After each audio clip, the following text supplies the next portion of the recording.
नींद में उठा, याद आया कि जाना पड़ेगा संतरामपुर। संतरामपुर जाने के लिए पड़ेगा ब्रश। ब्रश करते हुए सीधा निकला अपने स्टेशन निकले। ऐसा जब अपनी बस स्वागत करने के लिए खड़ी ज रही। बस में बैठे, टिकट पड़वाई, सीधा निकले बालासिंदौर।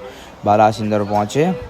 बालासिंदौर देखा धूप बहुत, पब्लिक नहीं, वहाँ से निकले सीधा लूनावाड़े के लिए। लूनावाड़े जाते जाते बीच में आओगे नदी। मैंने क्या भाई गाड़ी खड़ी रख, नाना है कहता है ना, तो इतने में आओ गया मैं लूनावाड़े। लूनावाड़े आए, वहीं धूप वहीं पब्लिक नहीं, तो वहाँ से निकले हमें सीधा संतरामपुर वाले रोड पर। तो वहाँ गड़ी देख गया भाई हूँ एक तालाब। तो मैंने क्या भाई तालाब आगे तो खड़ी है, वहाँ ना लो, कहता ना भाई ना, आगे खड़ी रखता हूँ। मका बोलता हूँ आ गया ब्रिज में।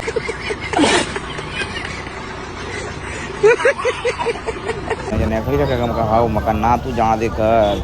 संतरामपुर पहुँचते मैं देखा तो बाबा संतरामपुर तो जे धूप थी, इतने गाल भी फाड़ी आए ने, इतने फिर वहाँ निकले में पार्सल लेते ने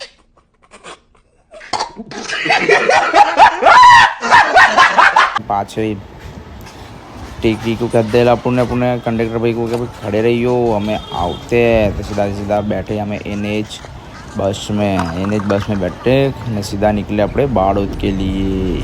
बाड़ौद के लिए निकलते ले नेते में अपनी बैटरी होगी लो, इतने में अपना ब्लॉक हो गया पूरा। मतलब वो अलग ही लेवल का बंदा था।